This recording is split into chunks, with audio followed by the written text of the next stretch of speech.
I didn't think. He just moved. One second, Ethan Rourke was holding his 7-year-old daughter's hand outside a movie theater on a freezing Friday night. The next, he was crossing a rain-slicked alley toward 3 men who were not asking the woman and her child for directions. He took a bullet doing it, and he didn't regret a single second. But what happened the following morning, 6 black SUVs pulling up to his crumbling apartment building, and the woman stepping out of the lead vehicle. That was the moment Ethan Rourke's quiet life ended for good. If stories like this one hit different for you, the kind that remind you what ordinary people are actually capable of, then subscribe to this channel and follow along until the very end. Every week we bring you cinematic stories of courage, sacrifice, and the kind of human truth that doesn't make the evening news. Hit the like button and drop a comment telling me what city and country you're watching from. I want to see exactly how far this story travels. Now, let's get into it. The movie had not been Ethan's idea. Maisie had picked it, some animated thing about a fox who builds a boat and sails to the end of the world. And she had been talking about it for 3 weeks. Every Tuesday when he packed her lunch, she'd slip a hand-folded orange paper crane into her own backpack and say the same thing, "Only X more days, Dad." He'd lost count somewhere around 12. So on that particular Friday in late November, with the temperature in Greyhaven dropping fast and the streets already shining with cold rain, Ethan Rourke did what he always did. He showed up. He bought the popcorn she wanted, the large, which he knew they wouldn't finish, and he sat in the dark theater for 2 hours watching a cartoon fox do something improbable. And he was genuinely fine with all of it. That was the thing about Ethan that most people who knew him casually would never have guessed. He didn't resent the smallness of his current life. Not really. He'd had a different life before, one with a different kind of weight to it. And he'd made his peace with the trade. The Navy had given him 10 years, and he'd given the Navy everything he had. Then Maisie's mother left when Maisie was 14 months old, and Ethan came home for good and figured out what being a father actually meant when there was nobody else in the apartment to share the load. He was 38 now. He worked electrical repair contracts for the city, inspections, panel upgrades, emergency calls when something shorted out in a school or a municipal building.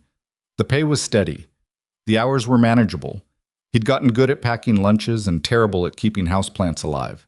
Nobody at his daughter's school knew what he'd done for a decade. He didn't bring it up. It wasn't false modesty. It was more that the man he'd been in the military felt like a different person, someone who'd lived at a different pitch, and he didn't particularly want to perform that version of himself at school pickup. He was just Maisie's dad, which was enough, most of the time. They came out of the theater around 9:15, Maisie still buzzing, replaying her favorite scene with her hands as they walked. The rain had picked up while they were inside. It wasn't the heavy kind, just a persistent cold drizzle that got into your collar and stayed there. "The part where he went back for the turtle," Maisie was saying, "that was my favorite part. He didn't have to do that." "No," Ethan agreed. "He didn't. But he did anyway." "Yeah." She looked up at him. "Would you do that? Go back for someone even if you didn't have to?" Ethan glanced down at her. The question was innocent. She was 7, she was still processing the movie, but it landed somewhere specific in his chest. "Depends on the turtle," he said. Maisie laughed and grabbed his hand tighter. They were cutting through the side street behind the theater because it shaved 4 minutes off the walk to the parking garage, and Ethan knew every shortcut in this part of the city. He'd been walking these blocks for 3 years. He knew which doorways stayed dry in the rain and which drain covers had been half loose since last winter. He knew this alley, which is why the 3 men registered immediately. Not because they were doing anything obvious, not yet. They were positioned naturally enough, 2 near a parked delivery van, 1 slightly further along the lane. But Ethan had spent a decade reading environments for threat signatures, the way other people read menus, and something in the geometry of it was wrong. The spacing between them. The way the one near the wall was watching the far end of the alley rather than whatever he appeared to be doing with his phone. The slight forward lean of the one nearest the van. A woman was walking toward them from the opposite direction. Mid-30s, well-dressed, a dark coat, good shoes, not dressed for this kind of weather in this kind of alley. She had a child with her. A little boy, maybe 5 or 6, holding her hand and working to keep up with her pace. She was moving quickly. Her head was down. She looked like someone who'd made a wrong turn and was now committed to it. Ethan slowed. His brain ran the calculation in about 1.5 seconds, and the answer was not good. He crouched to Maisie's level, and his voice came out completely level, completely calm. "Baby, you see that doorway back there? The green one?"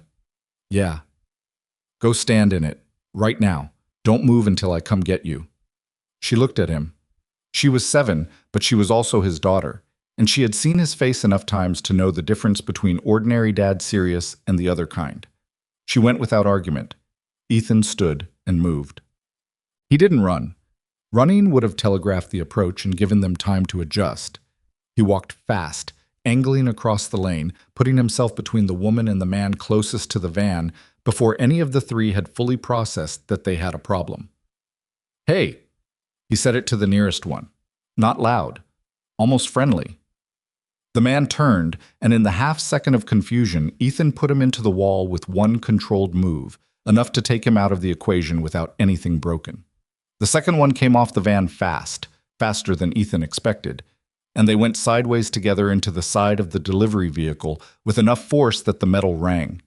The woman had stopped. She was pulling the boy behind her, trying to back up, but the third man had moved to cut her off. "Don't," Ethan said. He said it like a fact. The third man didn't listen. He had something in his jacket. He was going for it. And Ethan was already crossing the distance when the shot came. Later, he would not be entirely sure of the sequence.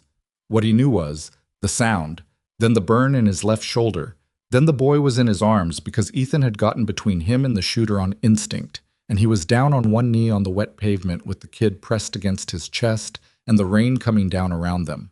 The alley erupted. Security from the theater had heard the shot. Someone was shouting into a radio. The third man ran.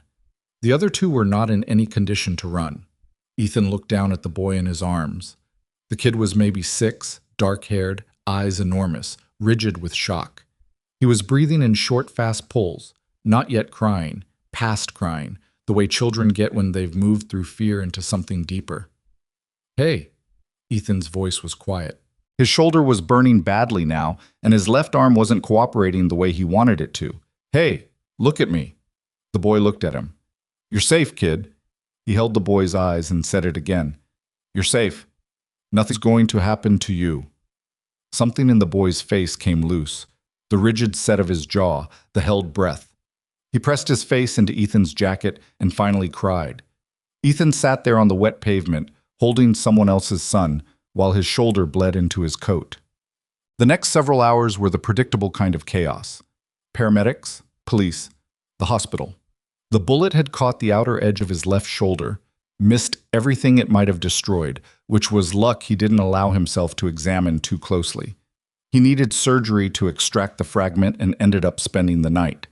Maisie, who had stayed in the green doorway exactly as he'd told her to, was brought to the hospital by one of the responding officers and fell asleep in the chair beside his bed somewhere around midnight, her head on a folded hospital blanket, one paper crane she'd had in her pocket resting on the edge of his nightstand. Ethan lay there in the dark and stared at the ceiling and tried to feel something other than tired. He didn't know the woman's name. He hadn't spoken to her after the shooting. She'd been pulled into a separate police interview while the paramedics were still working on him, and by the time anyone thought to connect them, the immediate crisis had overtaken the social logistics. He knew she'd asked about him. One of the officers mentioned it. He wasn't thinking about her. He was thinking about Maisie. Specifically, he was thinking about the fact that he'd told her to go stand in a doorway, and she'd done it, and he hadn't actually had a plan beyond that. And if the sequence of events had gone even slightly differently, he stopped that thought where it was. She was asleep 3 feet away. That was the actual outcome. He made himself focus on that. I was discharged the following morning. His shoulder was in a stabilizing brace, and the pain was the dull, grinding kind that was going to be with him for a while. He knew that particular feeling from experience. He'd borrowed a change of clothes from the lost and found bag the hospital kept, which was humbling in its own specific way. Maisie held his good hand in the elevator. "Does it hurt?" she asked. "Some." "You're not going to say how much?" "Nope." She accepted this with the equanimity of a child who had learned which questions her father would actually answer. They came through the hospital's main entrance into the pale gray winter morning, and Ethan stopped. Because parked along the hospital's curved drop-off drive, Stretching from the entrance back toward the street were 6 black SUVs, identical, tinted windows, running despite being stationary, not hospital vehicles, not police. The spacing between them was precise in a way that spoke of planning. Several men in dark coats stood at intervals nearby, not hospital security. Ethan's first clear thought was, this is not going to be simple. His second thought was that Maisie was looking at them with wide eyes and was about to say something, so he squeezed her hand once. She looked up at him. He shook his head slightly. She stayed quiet. The lead vehicle's rear door opened. The woman from the alley stepped out. Well, in the rain the night before, in the chaos and the dark, Ethan had registered her only in fragments. The coat, the pale face, the voice that was controlled even under enormous duress. In daylight, in relative calm, she was more clearly visible. She was younger than he'd estimated. Maybe 30, 31. Dark hair pulled back. The kind of compose that wasn't natural but had been built through a lot of practice. She was wearing different clothes now. She'd had time to go home that she hadn't. But there was something unresolved in her expression. Not grief exactly, not relief exactly, something that looked like the aftermath of a decision. She walked toward them directly. "Mr. Rourke," she said.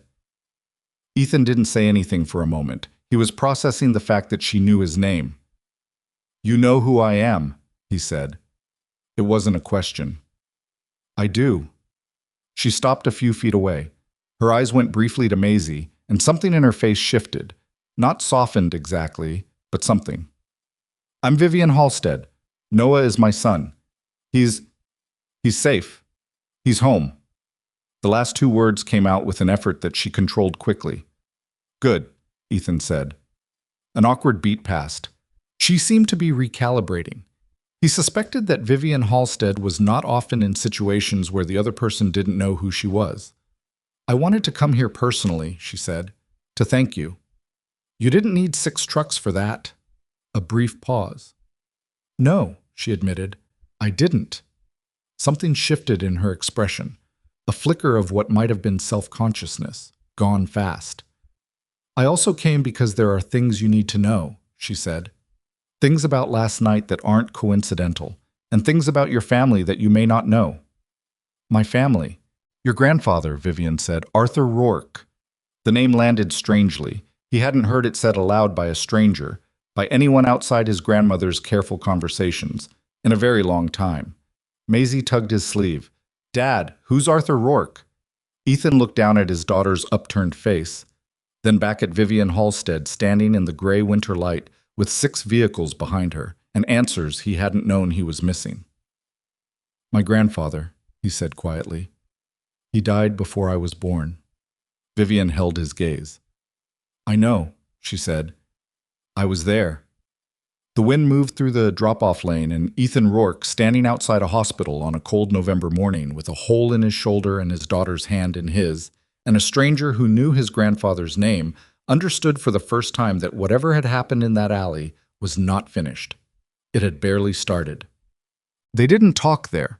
Not with Maisie present, not in a hospital driveway, not with the cold working into his shoulder and the lingering unreality of the last 12 hours. Ethan got Maisie into the back seat of the nearest SUV when Vivian offered, because the practical alternative was calling a cab while his arm was in a brace and his daughter hadn't eaten since the movie popcorn, and practicality generally won over pride. The drive to his apartment took 11 minutes. He sat in the front because he didn't want to be looked after, and stared at the city moving past the window and tried to order what he knew. Arthur Rourke, his grandfather, dead before Ethan was born. An electrical worker, that part Ethan knew, and always figured was why the trade had come naturally to him. His grandmother had spoken of Arthur the way old grief gets carried, carefully, in small amounts, never all at once. A woman who had been a child 30 years ago claimed to have been there when Arthur died. He turned that over slowly. Behind him, Maisie had fallen asleep against the door within 4 minutes of the vehicle moving. Practical child. She ran on the same principle he did. If there's nothing actionable to do right now, rest. He glanced in the side mirror and caught Vivian watching him from the second vehicle following close behind. He looked away. At the apartment, he put Maisie down in her bed and stood in the doorway for a moment. The paper crane from the hospital nightstand was still in his shirt pocket. He set it on her dresser. Then he went to the kitchen and stood with his good hand braced against the counter and let the shoulder hurt for a minute without managing it. He had a bad feeling, and not about his shoulder. The bad feeling was this: something was about to change.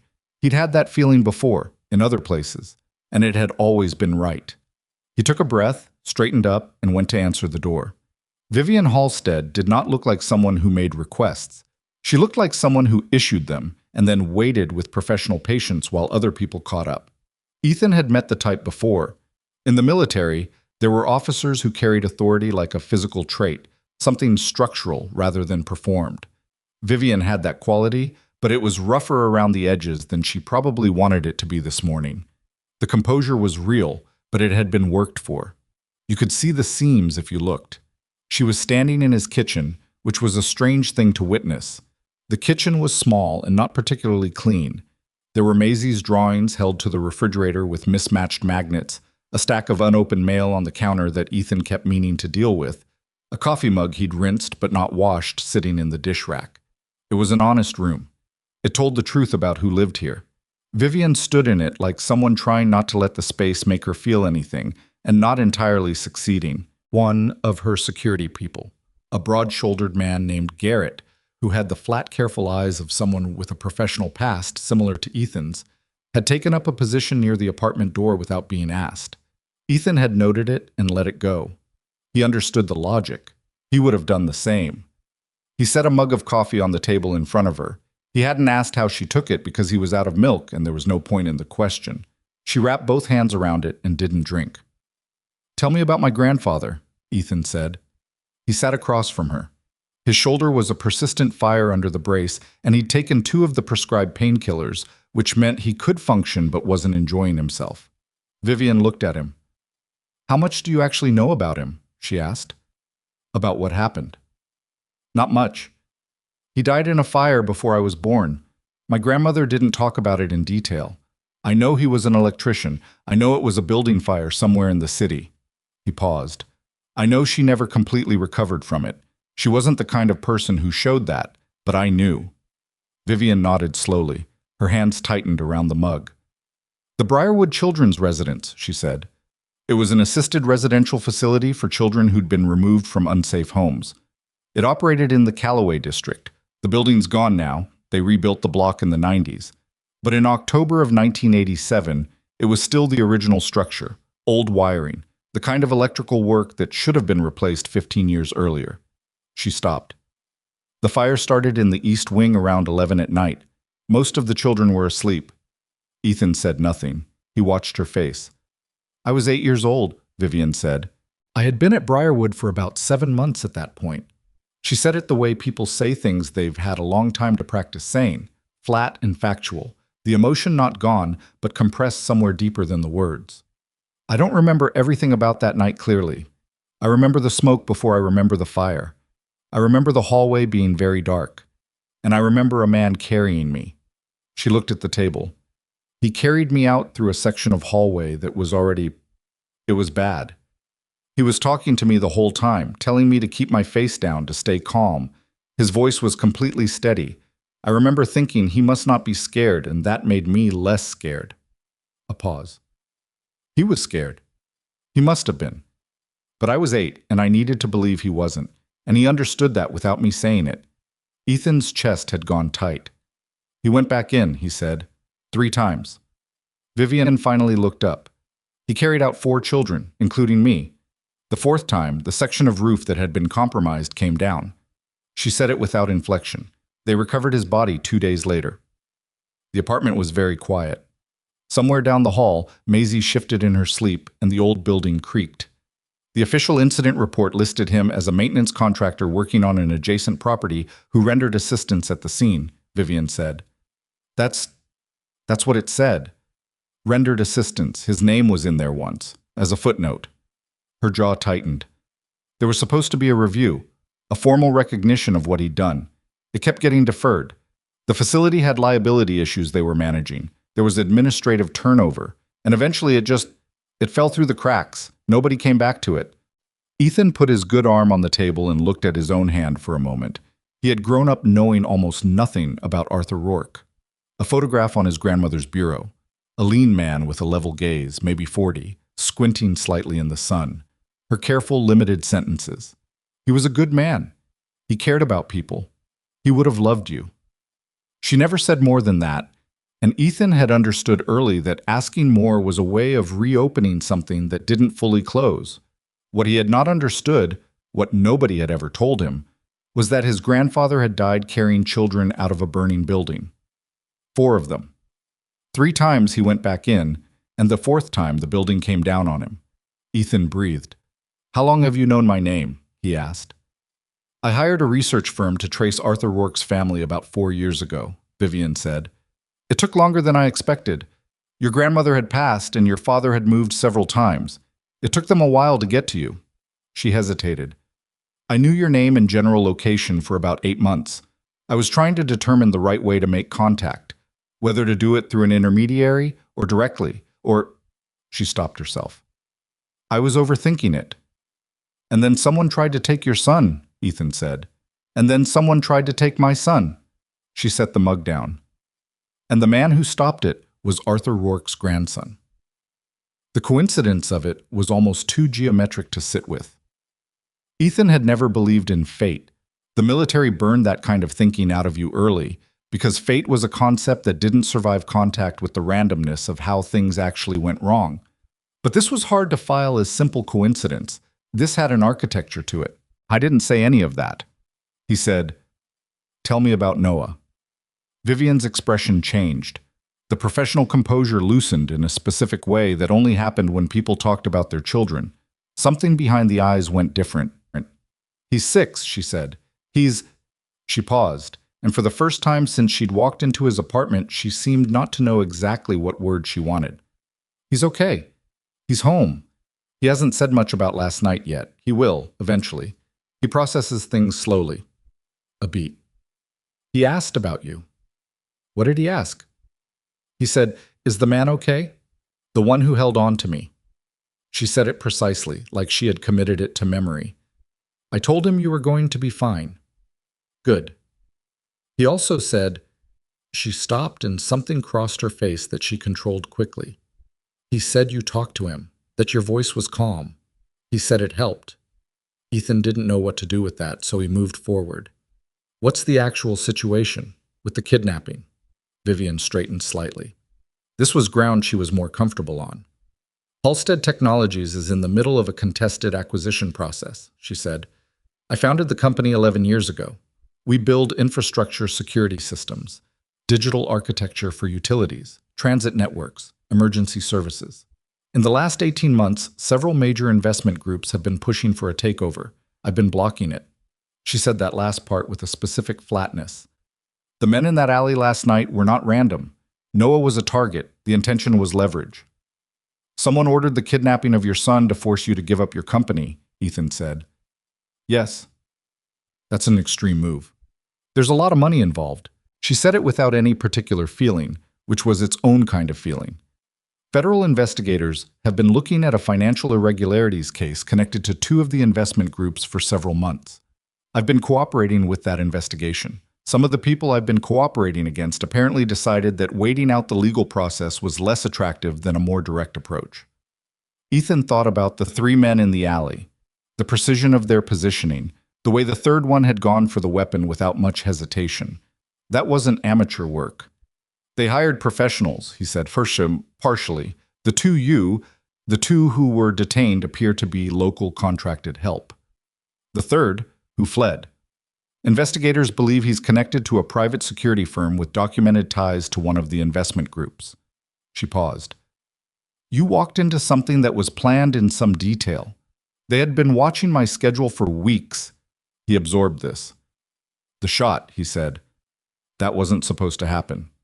"No, based on what the investigators have told me, the plan was a clean extraction.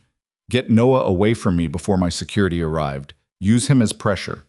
Shooting anyone, especially in a public adjacent location, was a deviation. It drew attention they didn't want."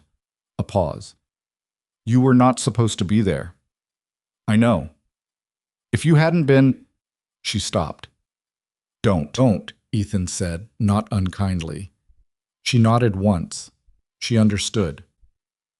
They sat for a moment in the particular silence that exists when two adults both know the sentence that didn't get finished and have agreed not to finish it. Then Vivian said, "There's something else." He waited. "The online commentary about last night." She said it carefully. "I don't know how much you've seen." Ethan had not in fact seen any of it. He'd been in a hospital bed and then in transit and then in his kitchen. He hadn't looked at his phone beyond the 3 texts from his coworker who'd seen the news and wanted to know if he was alive. "Tell me," he said. The initial coverage was, there was some positive attention. A bystander filmed part of the incident from a window overlooking the alley. The video circulated fairly widely overnight.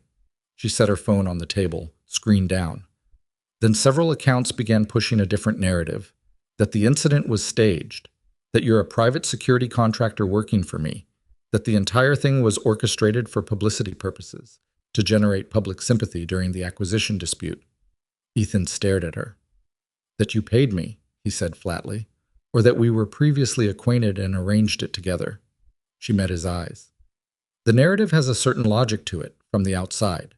A decorated veteran, a high-profile CEO, her child narrowly saved, 6 company vehicles at the hospital the next morning. You brought 6 vehicles to a hospital. I have a security protocol. I followed it. You see how that looks? "Yes," she said. "I do now." He leaned back in his chair. The shoulder protested. He let it. "How many people are running with this story?" "Enough." She picked up the phone, turned it over, set it down again. "It's the kind of thing that spreads because it's more interesting than the truth. Cynical explanations for decent behavior are, they get traction." "It doesn't matter to me what strangers on the internet think," Ethan said. "I know. I've had worse things said about me by people whose opinions actually counted. I know that too." "So what I'm hearing is that you're concerned about it for your own—" "No," she said, and her voice was sharper than it had been. Not angry exactly, but correcting. "I'm telling you because you have a daughter in a school in this city, and the story has your name in it, and because you deserve to know the landscape." She paused. "I don't need you to manage my reputation. I have people for that.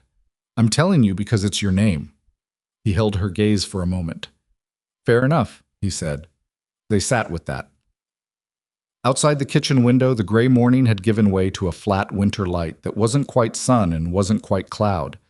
Greyhaven was doing what it did in November, committing to nothing. Ethan refilled his own coffee, which had gone cold. He didn't offer her more because she still hadn't touched hers.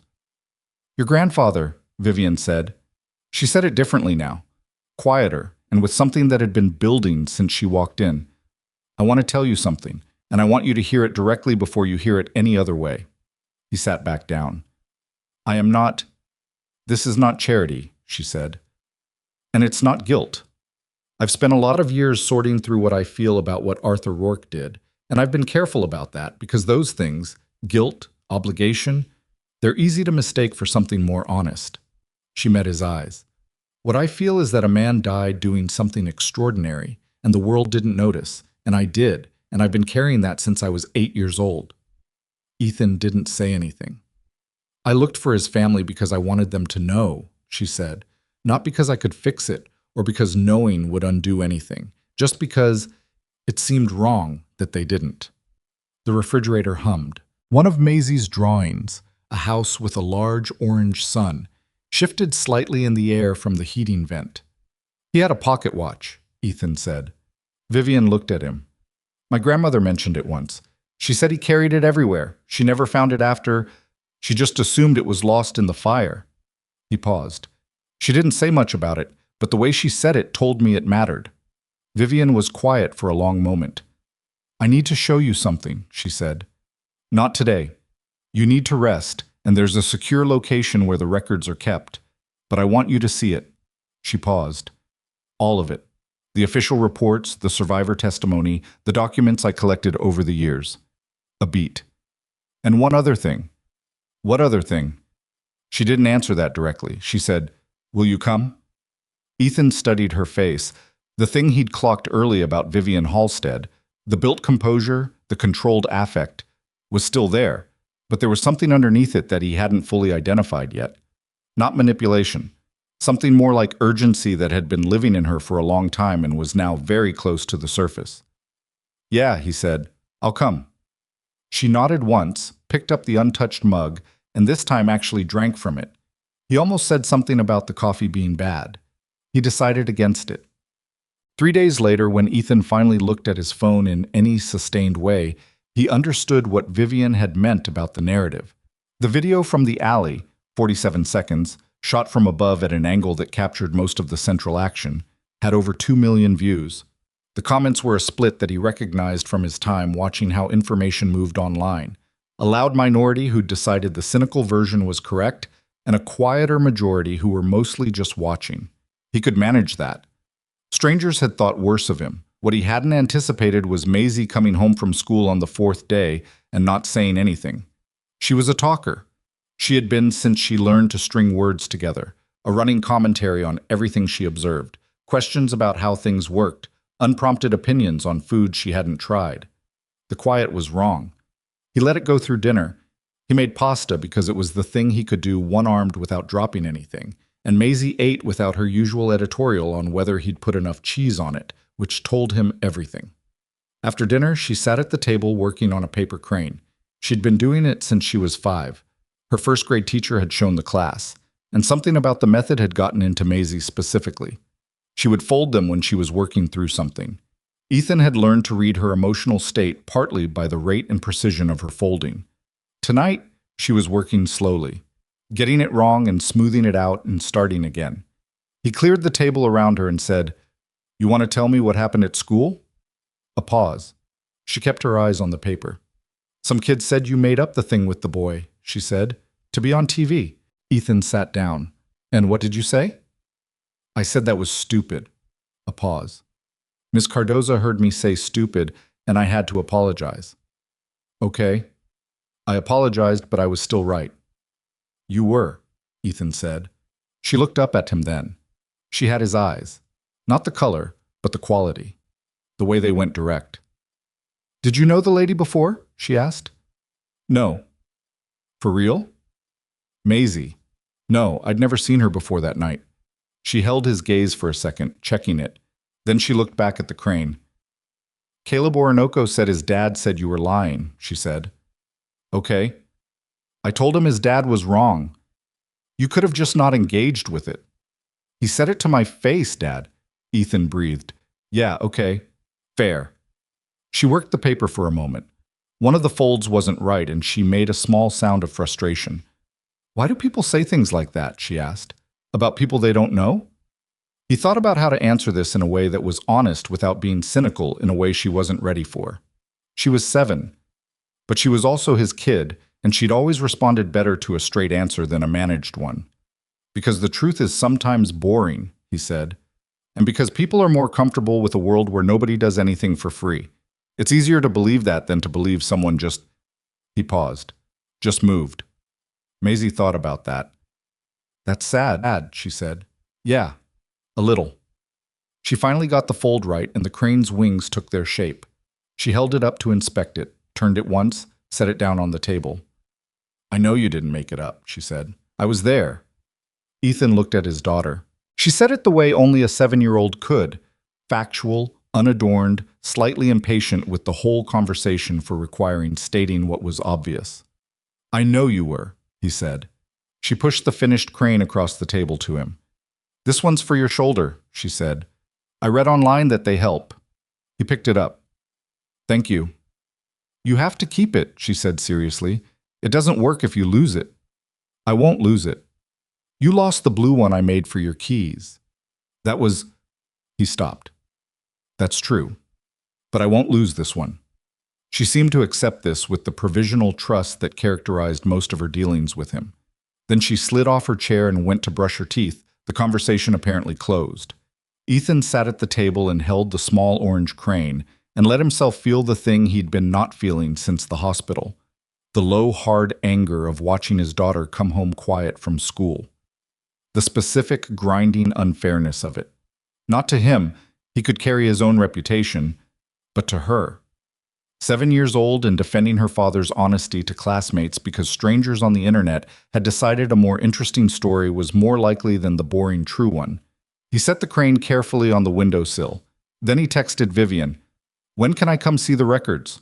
Her reply came back in 4 minutes. "Tomorrow, if you can." He typed, "I'll be there." He looked at the crane on the windowsill for another moment. Orange, slightly asymmetrical, one wing marginally higher than the other, the way Maisie's always were. Then he went to check that his daughter had actually brushed her teeth and not just run the water for 30 seconds, which was her preferred approach to oral hygiene when she thought she could get away with it. She had not brushed her teeth. He stood in the bathroom doorway. "Maisie, I was going to.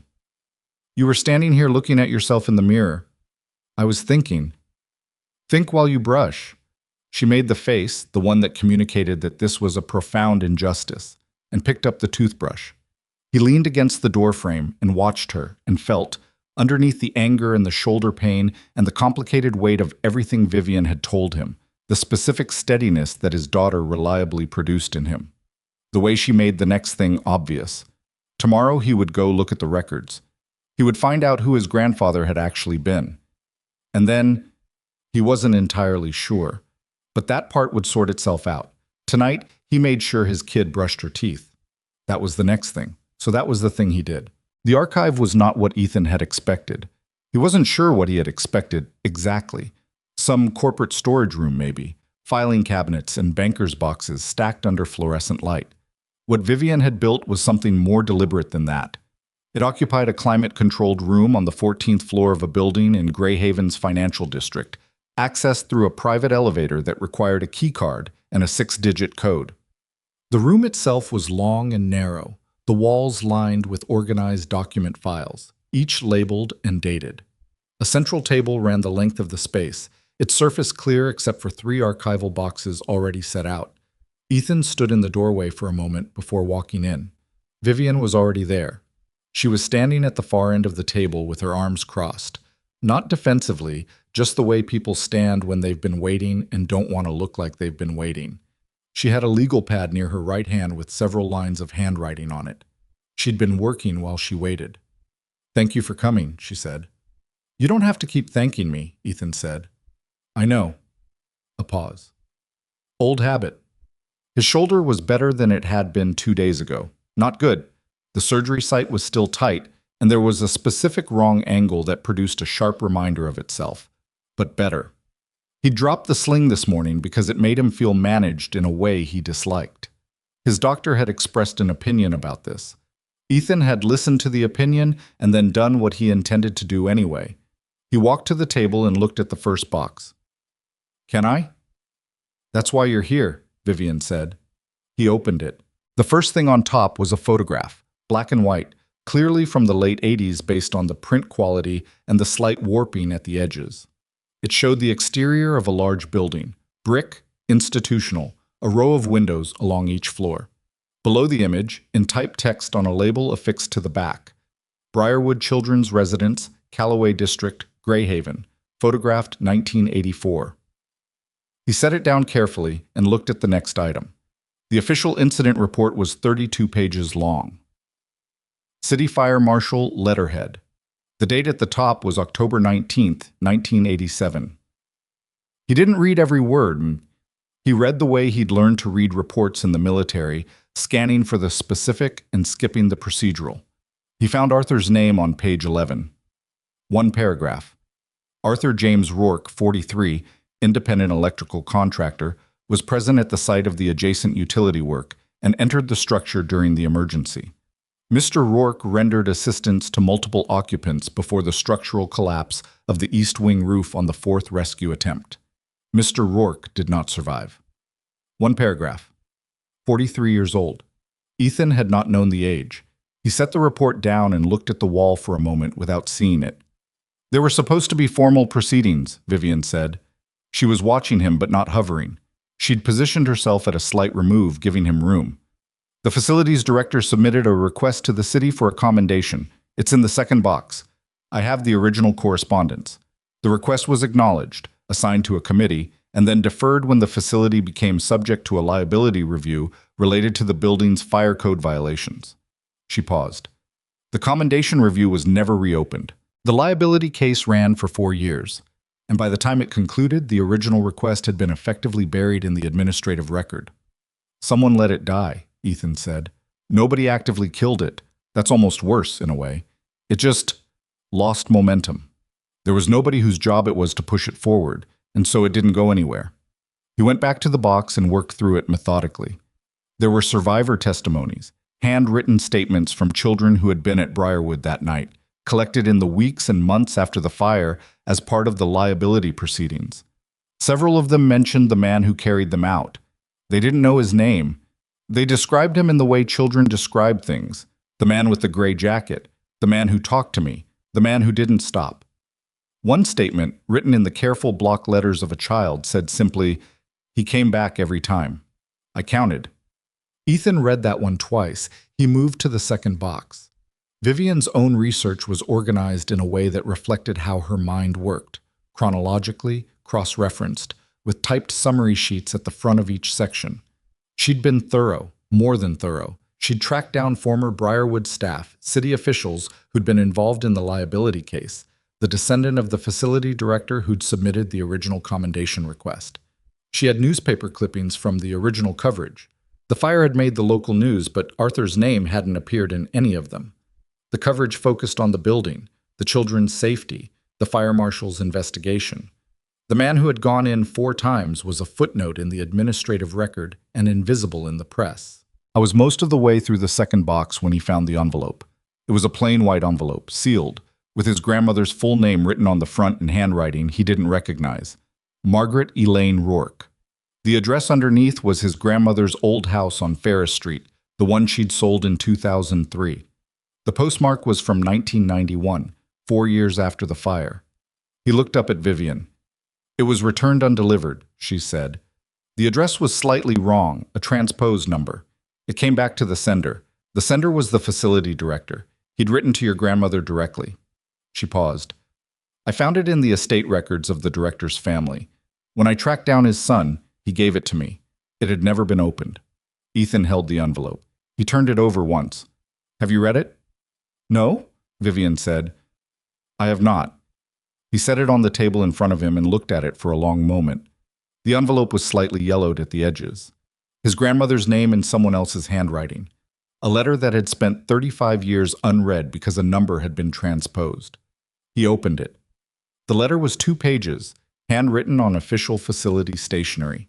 The director's name was printed at the top. Gerald Morrow, Director, Briarwood Children's Residence. "Dear Mrs. Rourke," it began. "I am writing to you directly because the formal commendation process has stalled in a way I can no longer control, and I could not allow more time to pass without telling you personally what your husband did on the night of October 19th. Ethan read the letter slowly. Gerald Morrow had been at the scene. He'd seen Arthur go in the first time and come out with a child, and then go in again. He wrote that he had shouted at Arthur to stop, that the building was coming down, that it wasn't safe, and that Arthur had looked at him and said something Morrow had remembered for 4 years before putting it in this letter. He'd said, "There are still kids in there," and then he'd gone back in. Morrow described watching Arthur come out the second time, then the third. He described the sequence with the specificity of someone who had replayed it many times. He wrote, "I want you to know that he was not reckless. He was not unaware of the danger. He knew exactly what he was walking into each time. He made a clear choice 4 times. That is what I need you to understand. He chose." The second page was shorter. It addressed the commendation process, expressed Morrow's frustration with the bureaucratic stalling, and promised that he would continue to push for recognition. At the bottom, a handwritten postscript. "He saved 11 children that night, Mrs. Rourke. The official count is 9 because 2 were recovered by other responders who arrived later, and the records became confused in the chaos. But I was there. 11. I want you to know the real number." Ethan reached the end of the letter. He set it down on the table. He put his hand flat on the table beside it and looked at the far wall of the archive room and let himself sit with what he'd just read without trying to process it too quickly. 11 children, 4 times into a burning building. A man who was 43 years old and working a routine job on an adjacent site. and who had looked at a burning building full of children and decided that was not a thing he could walk away from. The thing that got him, the thing that was going to stay with him, was the sentence Morrow had heard. There are still kids in there. Not heroic, not dramatic, completely flat. Just a statement of fact and a reason that was self-evident, apparently, to the man making it. Ethan understood that. He understood it in his bones. He had said something similar in an alley 6 days ago, except what he'd said was simpler. He hadn't said anything. He'd just moved. The same instinct. A different generation. The same understanding that when something is in front of you that you can do something about, the question of whether to do it is not actually a question. He picked up the letter again, folded it carefully along its original creases, and put it back in the envelope. "Thank you," he said. He didn't look up immediately. "Ethan." Vivian's voice had changed, lower, and with a care to it that she'd been managing all morning. "There's one more thing." He looked up. She crossed to the third box, the smallest one, which she hadn't opened yet, and lifted the lid. Inside, resting in a bed of archival tissue paper, was a pocket watch. Silver, tarnished to a dark gray at the edges. A simple face behind scratched glass, Roman numerals. A small nick on the casing near the winding stem. The hands had stopped. At 11:42.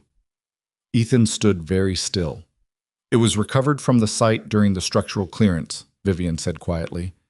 "It was logged as found property in the liability case records. It was never returned because nobody came looking for it. Nobody knew to look." She paused. "I found it 3 years ago in a storage facility where the case evidence had been archived. I had it authenticated." Another pause. "It belonged to Arthur Rourke. His initials are engraved on the back." Ethan reached into the box and picked it up.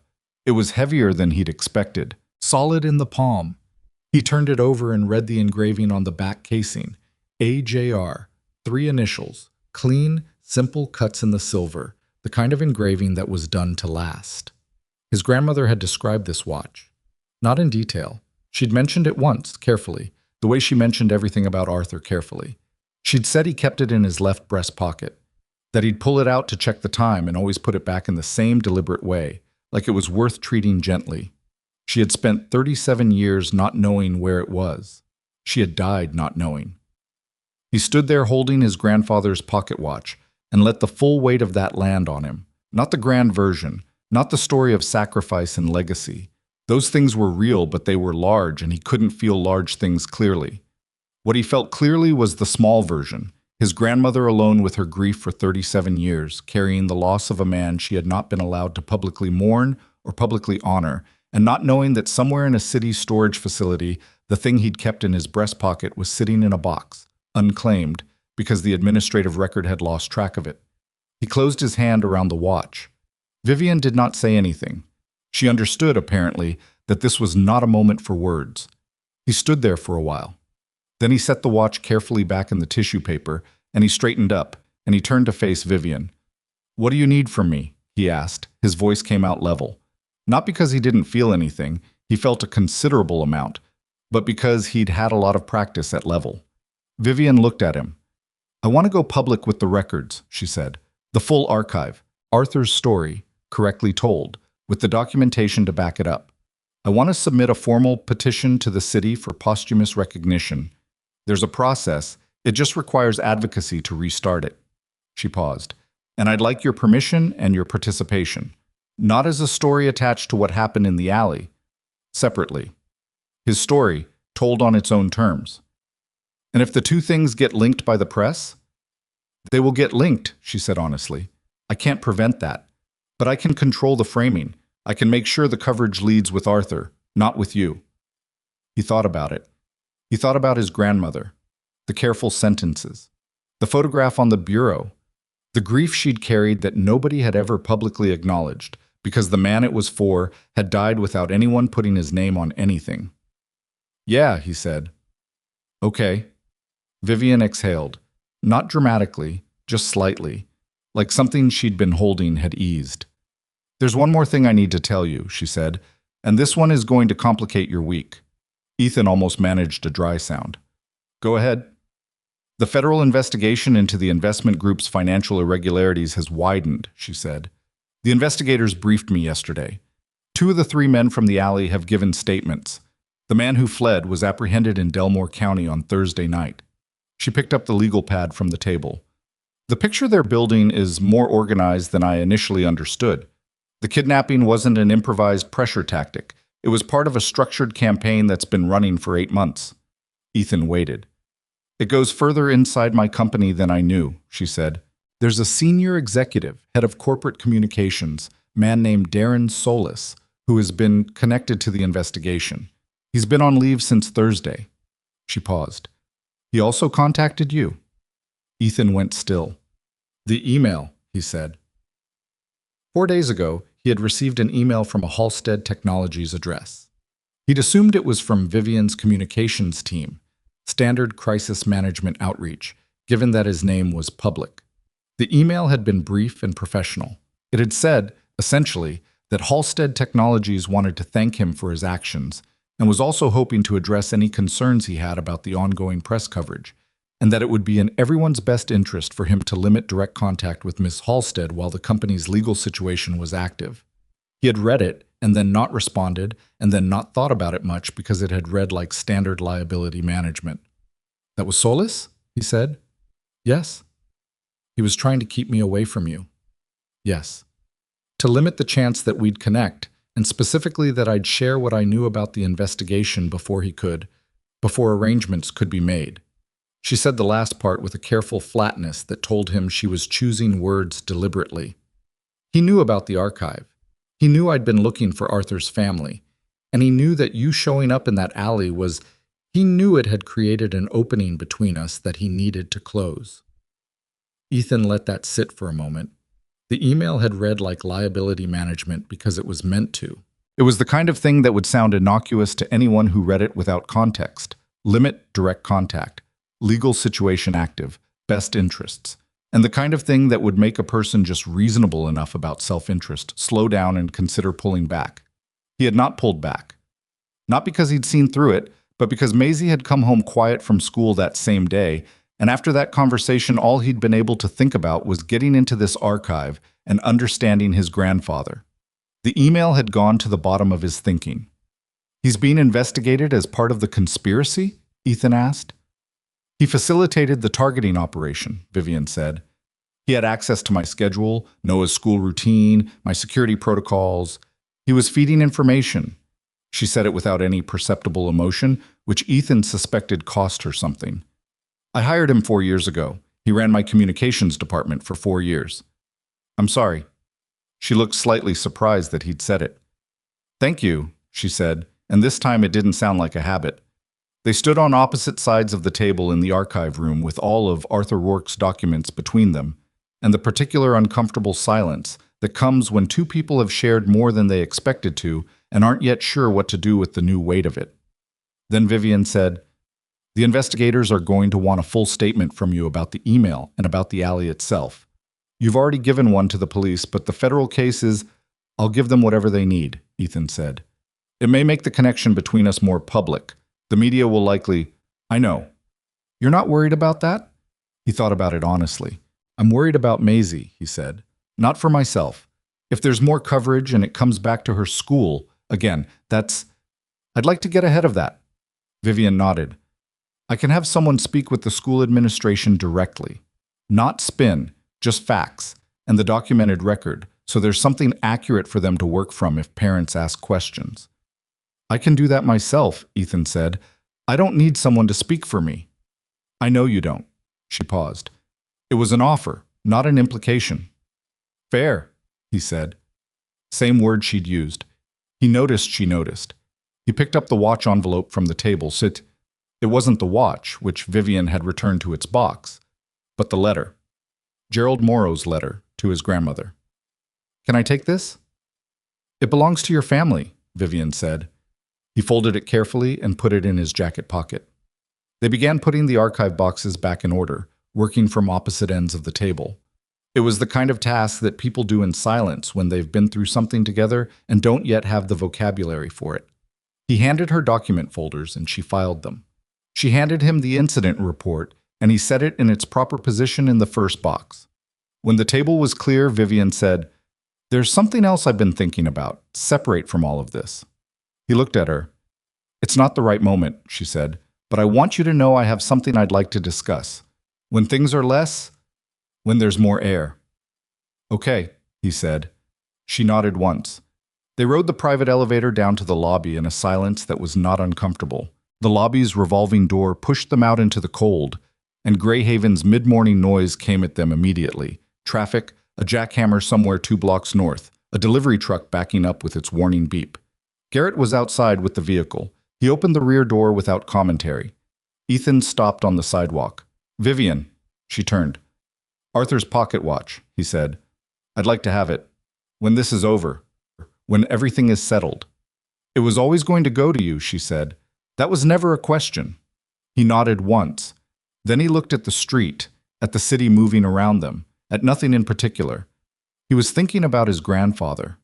About a man who was 43 years old, working a routine job, who had looked at a burning building and heard the only question that mattered to him and decided the answer was yes. He was thinking about the fact that he'd never known that story and that his grandmother had died not knowing her husband's name was anywhere except in her own careful memory.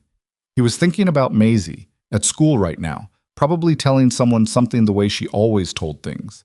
Direct, slightly impatient with any version of the story that wasn't accurate. He was thinking about an alley and a child pressed against his chest, and rain. I'll be in touch about the investigator, he said. I'll send you the contact information this afternoon. He turned and walked to where he'd parked his truck, 3 blocks east, because he hadn't wanted to arrive in one of Vivian's vehicles again. Once was enough for the neighbor's curiosity. The day was cold and flat and going about its business the way days do. A woman was walking a dog that wasn't cooperating. 2 men in work vests were arguing in a friendly way about something involving a permit. A kid in a red coat was eating something while waiting for a bus and dropping half of it. Ethan walked past all of it with his grandfather's letter in his pocket, and his hand closed around nothing and the stopped hands of a silver watch somewhere behind him on the 14th floor. And he thought about what it meant to find out this late what someone you'd come from had actually been made of. It didn't change who Ethan was. He knew that much. Your history wasn't a blueprint. It didn't dictate anything. But knowing it, knowing the real version, not the administrative footnote, but the 4 trips and the burning roof. And there are still kids in there. That settled something, like a gear finding its tooth. He got to his truck and sat behind the wheel without starting it for a minute. His phone buzzed. A text from the school. Maisie had apparently won something called the Tuesday Estimation Challenge, involving a jar of marbles, and was very pleased about it, per the teacher's note. The teacher added that Maisie had suggested the prize should be extra recess and had made a logical argument for it that was, and the teacher's word here was, difficult to refute. Ethan read the message twice. He started the truck. He had a statement to prepare for federal investigators, a school administration to call, and a shoulder that needed ice. He had a daughter who was currently negotiating for extra recess, and had apparently inherited some version of his gift for reading a situation and identifying the best available leverage. He had a grandfather who had gone back in 4 times. He had work to do. He pulled into traffic. The federal investigators were thorough in the particular way that federal investigators always were. Unhurried, methodical, asking the same question 4 different ways across 2 separate interviews to see if the answers varied. Ethan had been through enough debrief processes in his military career to recognize the rhythm of it, and he sat through both sessions with the same patient cooperativeness he'd brought to every debrief he'd ever attended. He told them about the email from Darren Solis. He told them about the alley, again, in the level sequential detail they wanted. He answered the questions he could answer and said plainly when he couldn't. The second investigator, a woman named Reyes who had the kind of careful stillness that came from years of watching how people occupied space under pressure, looked at him at the end of the second session and said, "You understand what you walked into, right? In terms of scope." "Getting a clearer picture," Ethan said. "The operation targeting Ms. Halstead has been running for the better part of a year. Solis was the inside component. The 3 men in the alley were the enforcement component. There were 2 other planned pressure actions that didn't execute because the timing wasn't right." She paused. "What you did in that alley didn't just protect the child. It collapsed the timeline they were working on. When the extraction failed and law enforcement got involved, the whole operation became exposed faster than they could manage." Ethan thought about that for a moment. 47 seconds, he said. Reyes looked at him. The video from the alley, he said. 47 seconds. That's how long the thing took. She held his gaze. Give or take, she said. He drove home from the second interview, thinking about how much could hinge on a single moment of bad geometry. 3 men positioned wrong. A man with his daughter walking through a shortcut he'd used 50 times. A timeline collapsing because one variable refused to behave the way the plan required. He wasn't sure what to do with that. He filed it in the same place he kept a lot of things from his military years. Acknowledged, stored, not examined too often. What he focused on instead was the work ahead. Vivian had moved quickly once he'd given his approval for the public release of the archive. She had a communications team that operated with the efficiency of people who had managed high-stakes information before, and they understood, after detailed instruction from Vivian herself, that the story they were telling was Arthur Rourke's, not the CEO's son, not the Navy SEAL, not the corporate conspiracy. Arthur first. Everything else in its proper position behind that. The package they put together was comprehensive. The full incident report, Gerald Morrow's letter, which Ethan had returned for scanning and then taken back. The original stayed with him. Survivor testimony from the Briarwood fire, including statements from 3 adults who had been children that night and were now willing to speak on record. Morrow's son, who was 61 years old and lived in a small city 2 hours north of Greyhaven, gave a video interview in which he described finding the unsent letter in his father's estate and what his father had said about Arthur Rourke in the years before the elder Morrow died. He talked about that man more than once, Morrow's son said in the interview. He used to say, some people have a line inside them that they won't cross, and some people have a line inside them that they won't stop at. Arthur Rourke was the second kind. Ethan watched that clip once, and then didn't watch it again.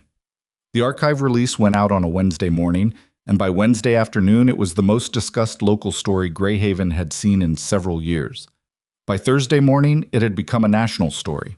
Not explosively, not the way things went viral when they were outrageous, but steadily, with the particular traction of something that felt true and verifiable and human in a way that people were hungry for without knowing it. The cynical narrative about Ethan evaporated within 48 hours, not with a dramatic reversal, more like a tide going out, the accounts that had been pushing the staged rescue story going quiet, finding other things to be cynical about. The documented record was hard to argue with, and the documented record was now public. What replaced the cynicism was something Ethan was less prepared for: genuine attention. His phone became difficult. He turned off most notifications and let calls go to voicemail, except for numbers he recognized. His coworker from the electrical contracting firm, a man named Pete, who had worked alongside Ethan for 2 years and knew him as the quiet guy who was always on time and never complained about the difficult jobs, texted him, "Bro, why didn't you tell me?" And then 3 minutes later, "Actually, never mind, I get it. You want lunch?" Ethan texted back, "Yeah, Friday." Normal helped. He leaned on normal. Maisie came home from school on Thursday with a different energy than she'd had in the past 2 weeks, lighter. She talked about the coverage at dinner.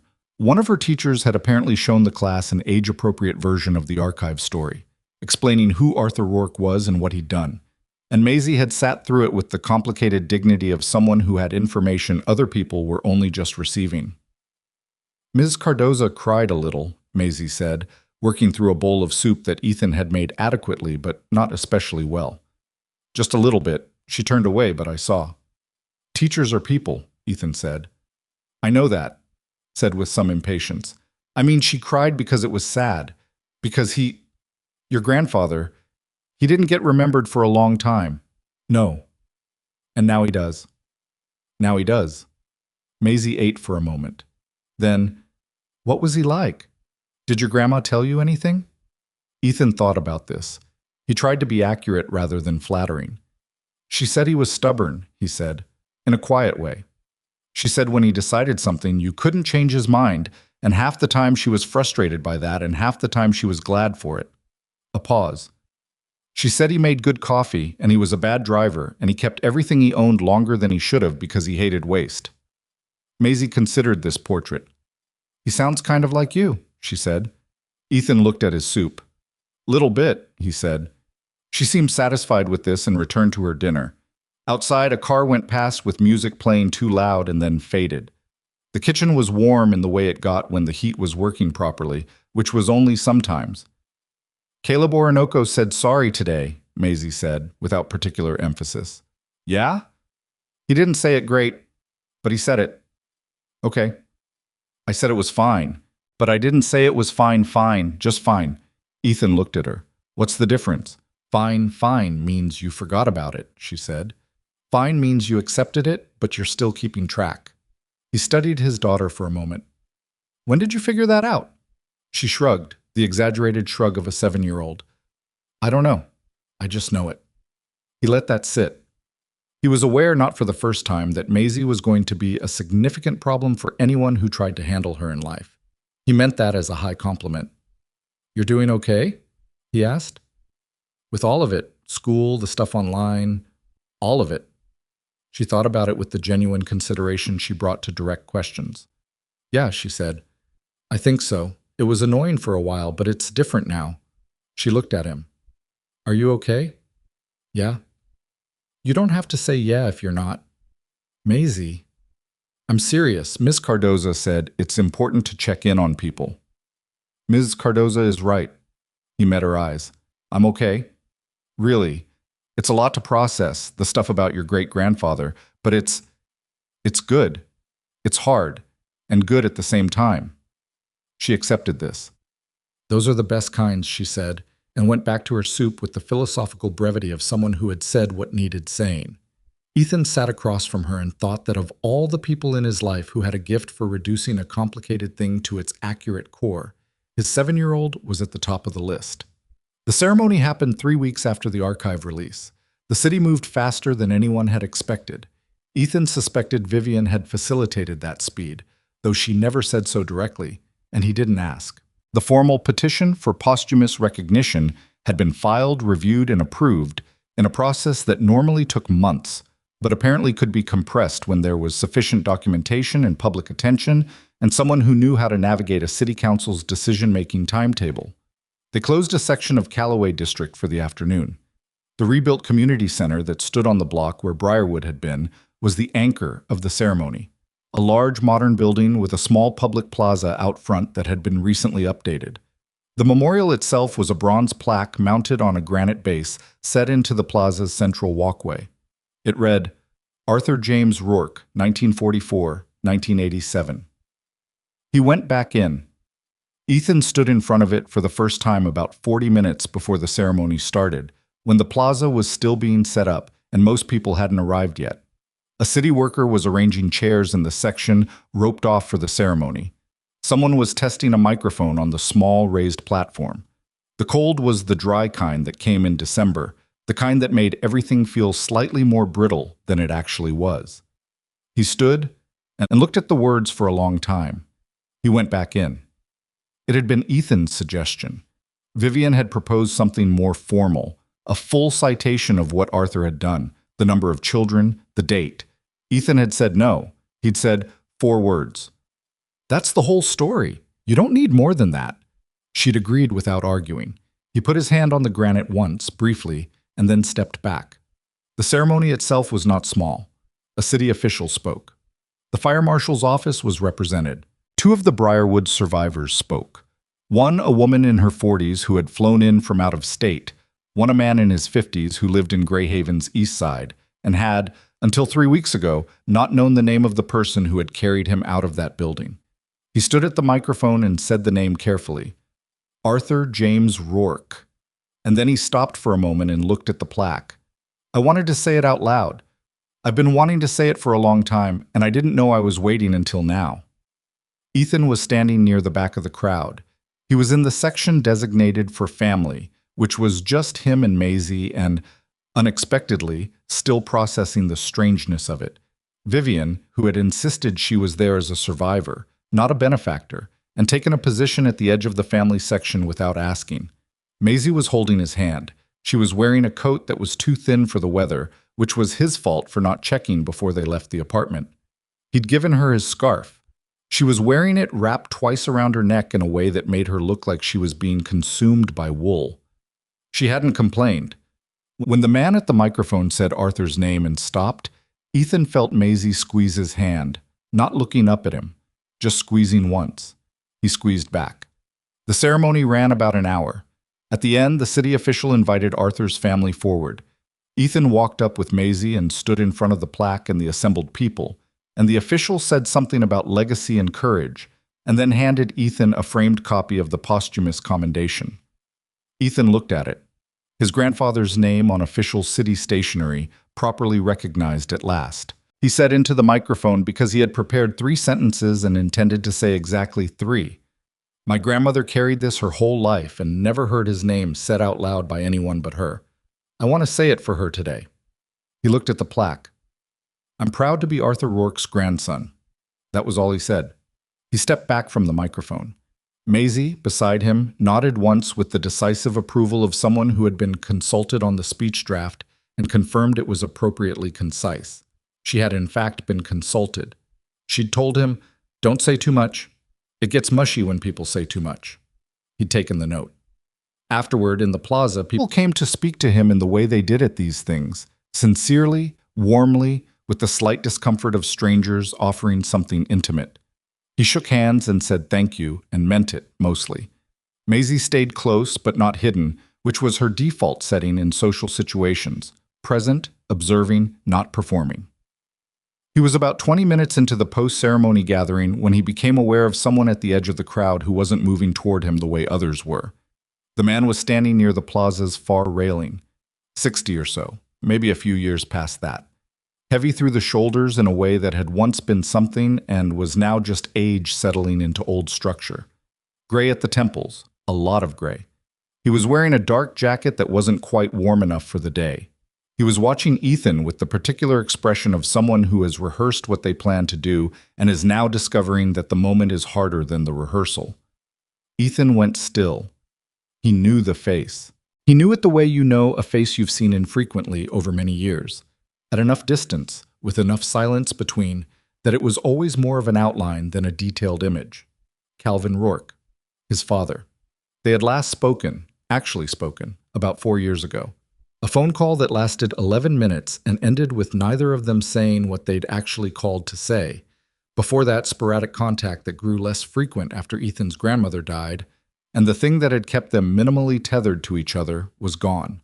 Before that, a history that Ethan had spent a long time trying to understand and had eventually stopped trying to understand and just accepted as what it was. Calvin Rourke had not been a bad man. He hadn't been violent or absent in the dramatic way. He'd been physically present for most of Ethan's childhood, and that presence had counted for something. But Arthur's death had done something to Calvin that Calvin had never found a way through.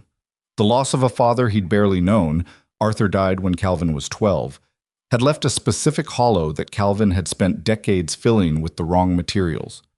Work, mostly.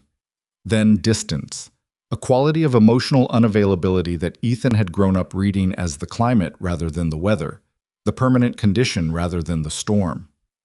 When Ethan came back from the Navy and needed something real from a parent, Calvin had been polite and remote and useful in practical matters, and genuinely unable to be what Ethan needed.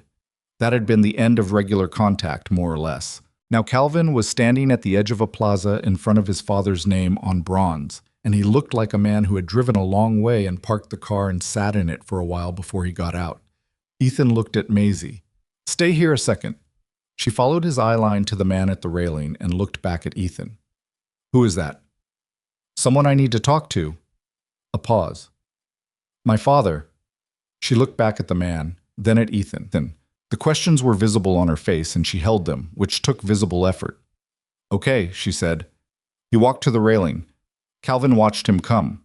He didn't move toward Ethan. He let Ethan close the distance, which Ethan suspected was either self-awareness or old habit. He wasn't sure which. Up close, his father looked older than the years strictly accounted for. The eyes were the same, though, Ethan's eyes, the family inheritance. I saw it on the news, Calvin said. His voice was slightly rougher than Ethan remembered. The archive, the ceremony. A pause. I didn't know if I should come. But you came. Yeah. He looked past Ethan at the plaque. I came. The silence between them had a specific texture, Not hostile, but dense. Years of unmade contact pressed into a few feet of winter air. You knew he was a hero, Ethan said. Not an accusation. A genuine question. Calvin's jaw worked once. My mother told me some of it, not all. She protected me from parts of it when I was young, and then I think she didn't know how to give it back when I was older. He paused, and I didn't ask. I should have asked. He looked at his hands on the railing.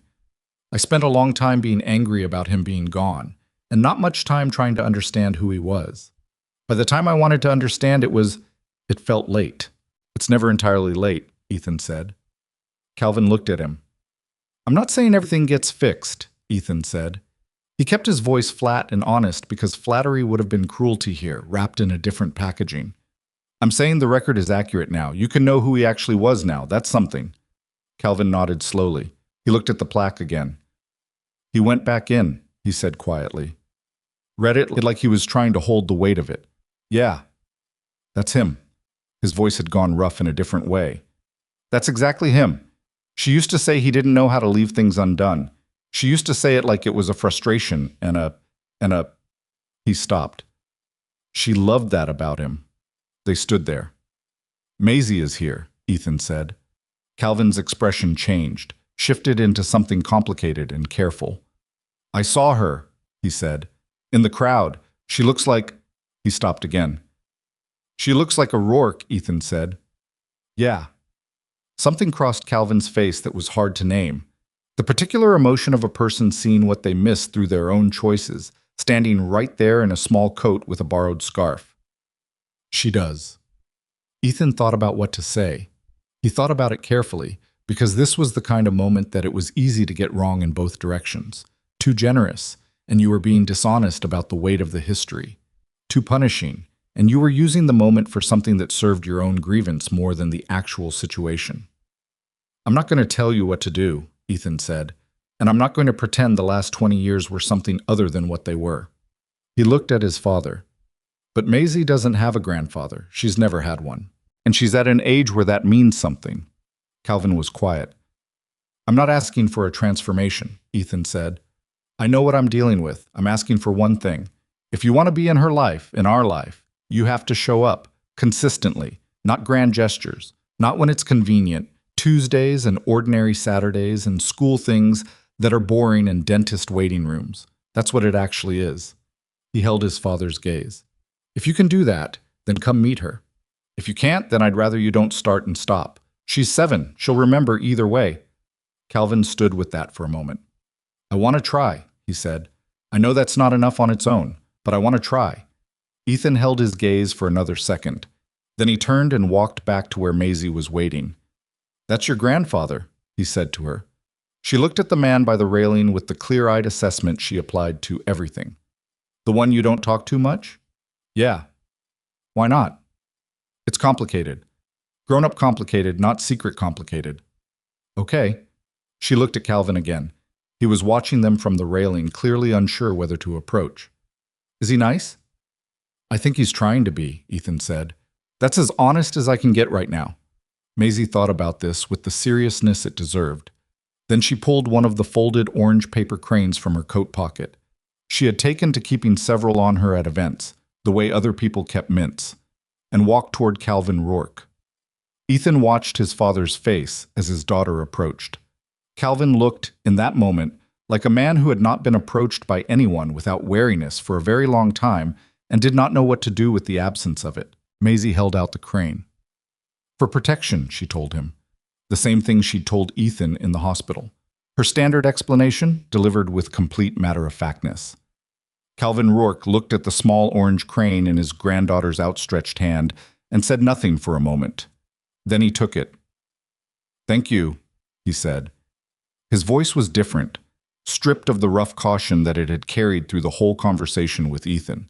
Just open, the way people go when they're caught off guard by something small and genuine. Maisie studied him with characteristic directness. Do you know how to fold them? She asked. No, he admitted. I can teach you sometime, she said. It's not that hard. Dad still doesn't do the wings right, but he's getting better. Calvin looked past her to Ethan.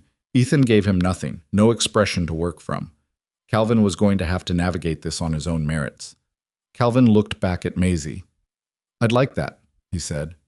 Maisie considered this response, found it acceptable, and then turned to look at the memorial plaque from where they stood. "That's your dad's dad's dad," she told Calvin, with the confident genealogical arithmetic of a second grader. Calvin looked at the plaque. "Yeah," he said quietly. "It is." "He was brave," Maisie said. "We found out." "Yeah," Calvin said. "We found out." They stood there. The man who had lost his father at 12, the man who had lost his grandfather before he was born, and the 7-year-old girl who had never known either of them was a possibility until recently, and looked at the bronze name on the granite in the thin December light. There was no music for the moment. Nobody said anything that tied it up. Maisie eventually got cold and mentioned it, and that broke the stillness, and Ethan put her on the path toward the community center where Vivian had arranged for the post-ceremony gathering to be held, and Calvin walked with them, 3 feet back, not inside the orbit but not outside it either. That was where it was. 3 feet. Not close and not gone. Ethan thought that was about right. Inside the community center, the gathered crowd was warm and loud in the way post-ceremony crowds were, the emotional compression of the formal event releasing into food and conversation. Someone had set up a display near the entrance with photographs from the archive, the Briarwood building in 1984, the official incident report's cover page, and centered, enlarged, the photograph of Arthur James Rourke. 43 years old, squinting slightly in the sun, lean and level-eyed. Ethan stopped in front of it. He'd seen the photograph before, the one from his grandmother's bureau, the same photo. But this version was larger and clear, printed with the care that the archive team had given everything, and it was mounted here among the documents and the survivor testimonies and the letter that had never been delivered, as part of a story that was no longer buried. His grandfather looked back at him from 1984. Ethan thought, "You didn't know anyone would ever know. You just went." That was the thing. Arthur Rourke hadn't acted for recognition. He'd acted because children were inside a burning building and standing outside would have been a thing he couldn't do. He'd gotten one paragraph in an official report and a pocket watch in a storage facility and a grief his wife carried alone for 37 years. He'd gotten almost nothing that the world gave people for doing what he'd done. And he'd done it anyway, 4 times. Vivian appeared at Ethan's shoulder. She looked at the photograph with him for a moment. "The community center board wants to name the main hall after him," she said quietly. "Rourke Hall. They asked me to ask you." "Tell them yes," Ethan said. She nodded. "There's something else," she said. "The thing I mentioned at the archive. When I said it wasn't the right moment. I remember. Is it a better moment now?" He looked around the room. Maisie near the food table, performing very interested negotiations with a woman from the community board about what constituted a reasonable number of cookies. Calvin standing near the window, holding the orange crane with the careful grip of someone afraid to damage something small. "Yeah," Ethan said. "Tell me." She told him. What Vivian told him, standing in the warm noise of the community center with Arthur's photograph on the wall behind them, was this. She was building something. Not a press release, not a corporate initiative dressed up with language about community investment. She had spent the past 3 weeks, in the hours between the federal investigation briefings and the archive preparations and the logistics of the ceremony, working on the structural framework for a privately funded program she was calling Harbor Shield. The name wasn't final. She said that with a slight self-deprecating acknowledgement that naming things was not her strength, but the concept was solid. The idea was neighborhood-level safety infrastructure, not security cameras and patrol contracts. She was specific about what it wasn't. What it was: better emergency coordination between city services and community organizations, training programs that taught ordinary people to recognize danger before it escalated, funding for lighting and environmental improvements in the parts of Greyhaven that had been consistently underserved by the city's own capital budget. The kind of unglamorous structural work that didn't generate press releases but changed the baseline conditions in which people lived. She wanted Ethan to run it, not as a figurehead, not as a decorated face for the fundraising materials, as the actual operational director. The person who made the decisions about where the money went and what the program prioritized and which partnerships made sense and which ones were just organizations trying to attach themselves to something that had briefly captured public attention. Ethan listened to all of it. When she finished, he said, "Why me specifically? Not the resume answer, the actual reason." Vivian looked at him with the expression she had when she was deciding how direct to be, which was a visible process and one of the more honest things about her. "Because you moved before you thought about it," she said. "In the alley. You didn't calculate whether it was worth it or what it would cost you. You just went." She paused. Programs like this fail when the person running them is primarily trying to build something that looks good. They work when the person running them actually understands what the point is. Another pause. "I think you understand what the point is." "I'm an electrician," he said. "You're a person who spent 10 years in extremely high-stakes operational environments, then came home and learned how to be present for a child while working in the city's infrastructure. You know how systems fail. You know what communities actually look like when you're working inside them rather than above them." She met his eyes. "Those are not small things." He thought about it. He stood there in the post-ceremony noise and thought about it honestly, which meant thinking about the parts that were attractive and the parts that were not. The attractive parts. The work sounded real. Not performed, not branded. Real. The kind of thing where you could look at a block at the end of a year and see something different about it. A light that worked. A coordinator who picked up the phone. A kid who got out of a bad situation because someone nearby had been trained to see it coming. The parts that were not attractive. It meant leaving the contracting work, which was reliable in a way that new programs were not. It meant operating in a public-adjacent space when he had spent 3 years specifically choosing a life that was not public. It meant a working relationship with Vivian Halstead, who was intelligent and well-intentioned and also the kind of person who had 6 vehicles in her security protocol and sometimes forgot that not everyone experienced the world from that altitude. "I have conditions," he said. "I expected that," she said. "The program stays operationally independent from Halstead Technologies. Separate governance structure, separate reporting, no corporate branding in the community-facing materials. I understand you're funding it, and I'm not asking you to be invisible. I'm asking the work to be the thing people see, not the company." "Agreed," she said. No hesitation. "The decisions about where the money goes, programming, partnerships, capital projects, those are mine. You can see every dollar and ask every question, but you don't override me on operational calls." "Agreed, with one exception. If there's a legal or fiduciary issue, I need the ability to flag it. Not override, flag." He thought about that. It was reasonable. "Fine," he said. "And one more thing." "Go ahead." "Part of the first-year budget goes to the community center on Callaway. Rourke Hall, whatever they're naming it. The programming there, whatever they need." Vivian looked at him. "That was already in the draft," she said quietly. "I put it in before I asked you." He studied her face. "Okay," he said. "Okay, you'll do it?" "Yeah," he said. "I'll do it." Vivian nodded once. The relief that crossed her face was brief and genuine, and she didn't try to dress it up as anything else. "I'll have the governance documents drawn up," she said. "Have your lawyer send them to me. I'll have someone look at them." "You have a lawyer?" "I'll find one." The corner of her mouth moved, not quite a smile, but adjacent to one. "I'll have them make the language plain." Across the room, Maisie had concluded her cookie negotiation and was now sitting cross-legged on the floor near the display photographs, looking up at the enlarged image of Arthur Rourke with the focused attention she gave things she was genuinely trying to understand.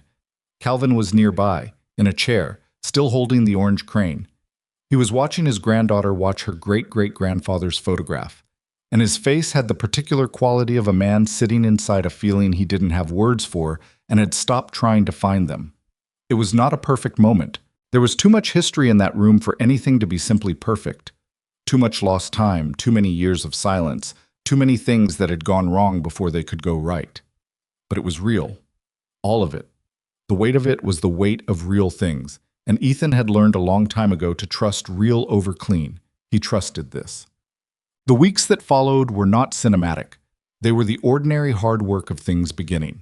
Ethan gave his notice at the contracting firm on a Thursday morning, sitting across from his supervisor in a conversation that was mostly his supervisor saying he understood and Ethan saying he appreciated the time, and both of them being slightly awkward about the sincerity of it.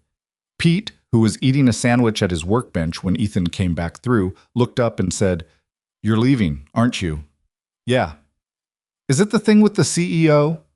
"Related to it," Pete chewed, considered. "You gonna miss electrical work?" Ethan thought about it genuinely. "The problem-solving part," he said, "not the crawl spaces." "The crawl spaces are the best part," Pete said, which was objectively false, and they both knew it, and that was the whole conversation. Pete offered him the rest of the sandwich. Ethan took it. That was his goodbye. The Harbor Shield office space was in a building in the Kellner neighborhood, which was one of the 3 areas Ethan had identified in his first 2 weeks as both high need and high potential, places where the underlying community infrastructure was solid, but the city's investment had been uneven for long enough that the gaps had become structural. The office itself was 3 rooms on a second floor, above a dry cleaner and next to an accounting firm that kept its own hours and never bothered anyone. Ethan set up a desk, put a whiteboard on the wall, and started making calls. He was not good at all of it. He was honest with himself about this. The operational side, identifying the problems, mapping the resources, building the frameworks, that came naturally. I thought in systems the way he'd been trained to, and the city's community safety architecture had the same basic structure as any complex operation. Points of failure, redundancy gaps, communication breakdowns between components that should have been integrated. The parts that were harder were the political parts. The city council members who wanted to be photographed with the program. The nonprofit organizations who had legitimate work and also very definite ideas about territory. The press who wanted a narrative, so decorated veteran-run safety program, CEO funds it, feel-good story, and needed to be redirected repeatedly toward the actual work. He handled it. Not gracefully, not without friction, but he handled it. Vivian was a presence, but not a constant one. She came to the program's initial community presentations, sat in the back, asked nothing that drew attention to herself. She reviewed the financial documents when they were sent and returned them with questions that were precise and never small. The questions of someone who took fiduciary responsibility seriously. When she disagreed with an operational decision, she said so directly and made her case, and then accepted his call without making him pay for it afterward. He was adjusting his read of her as they went. She was easier to work with than he'd expected, partly because she didn't need anything from the program for herself. She had enough. What she needed, he came to understand, was for it to work. For something real to come out of what had happened in that alley and in that archive room, and from Arthur Rourke's forgotten story. She needed the legacy to be actual rather than symbolic. That Ethan could respect. They had disagreements that weren't small. The first significant one was about the public training component. Vivian wanted to partner with 2 private security firms that had the infrastructure and the training protocols already built. Ethan looked at both firms' track records and said no. He said the program's credibility in the neighborhoods it was serving depended on not being perceived as a privatized security operation with a community face on it, and that the 2 firms in question had done work in other cities that had landed exactly that way. Vivian pushed back. She argued that building the training component from scratch would take 8 months longer and cost more. "I know," Ethan said. "You're comfortable with that." "I'm not comfortable with it. I think it's worth it." She thought about it for 3 days. Then she came back and said, "All right, let's build it." That was how it mostly went. The criminal proceedings against the conspiracy's key figures moved through the federal system in the way these things moved, methodically, documentedly, without the dramatic pace of television. Darren Solis accepted a cooperation agreement in February and provided testimony against the investment group principals in exchange for a reduced charge. 2 of the 3 men from the alley pled guilty to charges that included conspiracy and attempted kidnapping. The third, the one who had fled to Delmore County, went to trial and was convicted in the spring. The lead investors from the group that had ordered the operation were indicted in March on a combined 21 counts, including conspiracy, securities fraud, and attempted extortion. The case was solid. Solis's cooperation had provided the connective tissue between the boardroom strategy and the alley execution, and the federal investigators had been building the financial case for long enough that the documentary record was extensive. The trial was scheduled for the following autumn. Vivian's company stabilized. The attempted takeover had, in its collapse, actually consolidated her position. The exposure of the conspiracy had made any continued acquisition push politically untenable, and two of the investor groups that had been nominally aligned with the effort quietly withdrew. She didn't talk about this with Ethan much. It was her world, her domain, and she managed it with the focused intensity she brought to everything. What she did talk about, in the occasional evenings when the program logistics crossed over into dinner because neither of them had managed to eat properly, was Noah. Her son was doing better than she'd feared and more unevenly than she'd hoped. He'd had 3 months of sessions with a therapist who specialized in childhood trauma, and the therapist was measured in her assessments. Noah was processing. Some things were moving, some things were slower. He was 6, and 6-year-olds did not process fear in linear ways. Some weeks he was fine. Some weeks he didn't want to go to school. Some weeks he woke at night and needed her in the room. She talked about these things the way she talked about everything, with a precision that was also, if you listened to it carefully, a form of holding on. Like if she got the words exactly right, she could manage the situation more effectively. One evening in late February, sitting across from her in a restaurant that was neither expensive nor cheap, just somewhere with food and enough noise to make conversation feel private, Ethan said, "You don't have to make it make sense every time you say it out loud." She looked at him. "Noah," he said, "you try to give it a structure when you talk about it. How he's progressing, what the therapist said, where he is in the process." He set his fork down.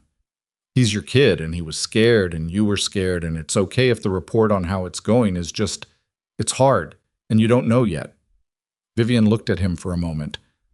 "I don't usually have people say that to me," she said. "I know. I'm not sure if I like it." "Fair." A pause. Then, "It is hard," she said. "I don't know yet." "Okay," he said. She was quiet for a moment.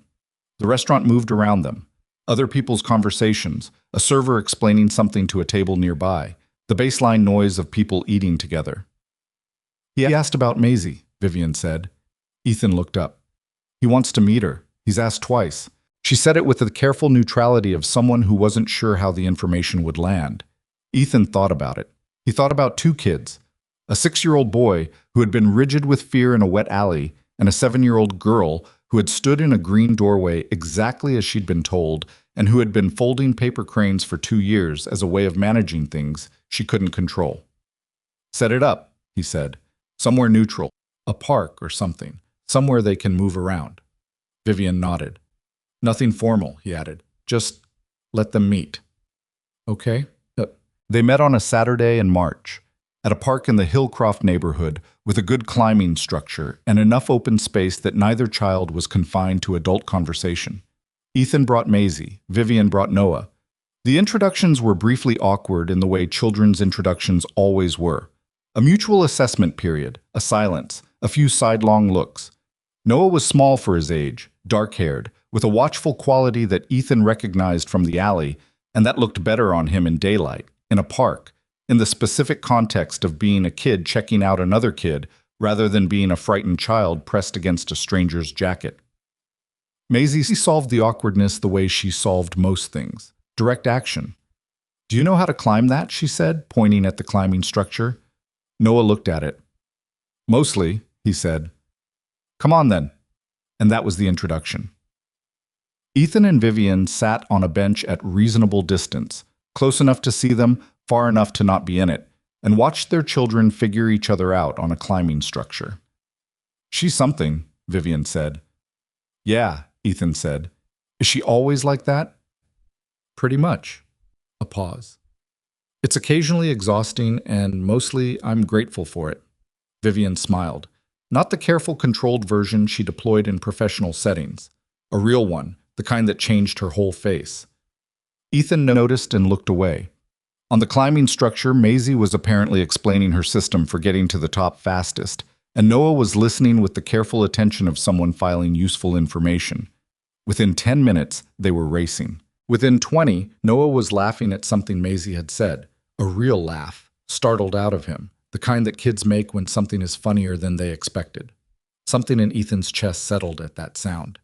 He didn't have a word for what the connection between these 2 children meant, in the larger sense. He understood it intellectually, the strange circuitry of it, The way Vivian's survival at 8 years old had eventually produced Noah, and Ethan's grandfather's sacrifice had eventually produced Ethan, and 40 years of unconnected lives had suddenly crossed in a wet alley in November and were now sitting in a park watching their kids race up a climbing structure. That was too large and too geometric to feel directly. What he felt directly was the laugh. Noah's laugh. A 6-year-old boy who had been very scared not very long ago, laughing in a park because a girl with a borrowed crane-folding obsession had said something ridiculous to him on a Saturday morning. That he could hold. That was the right size for feeling. Calvin came to dinner in April. It wasn't the first time. That had been a stilted weeknight in early February, Chinese food at the kitchen table, everyone on careful behavior, Maisie doing her earnest best to fill the silence with facts about paper cranes. But April was different. April was Calvin showing up on a Saturday morning first, unannounced but not unwelcome. He'd texted from downstairs, which was the right move, and taking Maisie to the farmer's market in the Delby Square neighborhood because she had mentioned at the February dinner that she wanted to see what a farmer's market was like. He'd remembered, he'd planned it, he'd shown up. Ethan had stood at the kitchen window and watched them walk down the street, his daughter chattering immediately, his father listening with his head slightly bent toward her, adjusting his pace, and felt something he didn't try to name. The April dinner was easier, not easy. 4 years of distance didn't dissolve over a farmer's market and some pasta. But the specific stiffness of February was gone. Calvin talked about the farmer's market, which had clearly been a bigger event than he'd anticipated based on his slight bewilderment describing it. Maisie had apparently insisted on explaining every vegetable they encountered, which she'd based on research she'd done the night before. She told a man who was selling carrots why carrots were orange, Calvin said. Ethan looked at Maisie. It's interesting, Maisie said unapologetically. What did the man say? Ethan asked Calvin. He said he'd been selling carrots for 11 years and had never known that. Calvin's voice had something in it that was careful and warm at the same time. He didn't seem to mind. Maisie's expression conveyed that this was the appropriate response from someone receiving educational information. After dinner, Calvin helped with dishes without being asked, which Ethan noted. Not as a point in a ledger. He'd stopped keeping that kind of ledger at some point in the past few months, not through grand decision, but through it becoming less necessary, but as a simple fact.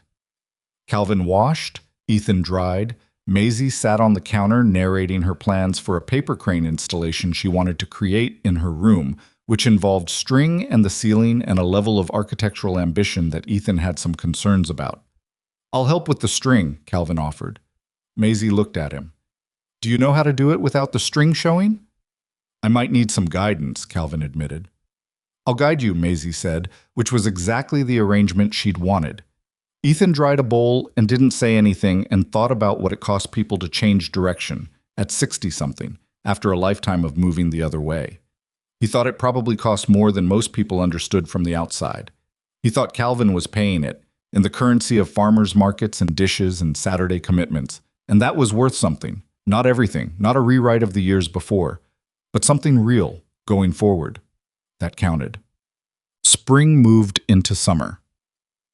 Harbor Shield's first community training program ran in June. 12 participants from the Kellner and Aldway neighborhoods. A 2-day workshop on situational awareness and emergency coordination, facilitated by a retired city fire coordinator named Brennan, who had the gift of teaching practical things without making people feel like they were in school. Ethan attended all of it. He sat in the back for most of it, the way Vivian had sat in the back at the community presentations, present, watching, not centering himself. At the end of the second day, one of the participants, a woman in her 50s who ran a community childcare collective in Aldway, said to him, "This is the first time the city, or something connected to the city, has come to us instead of asking us to come to them. I want you to know that's not small." Ethan said thank you and meant it, and wrote down what she'd said in the notebook he'd started keeping for the program. Not inspirational quotes, just things that were useful and true and shouldn't be forgotten. The second training ran in August, the third in October. By the end of the year, Harbor Shield had trained 61 residents across 4 neighborhoods, completed 2 lighting improvement projects in partnership with the city's infrastructure office, and established coordination agreements with 11 community organizations that had previously operated without any formal link to each other. None of it was dramatic. None of it looked like an alley at night in the rain. It looked like meetings that ran long and partnership agreements that took 3 drafts and lighting surveys conducted on Saturday mornings with a clipboard and a person who knew the block. It looked like Ethan eating lunch at a folding table in the Kellner Community Center while going through a budget spreadsheet that had a problem in row 47. It looked like work. He liked it. Not every day.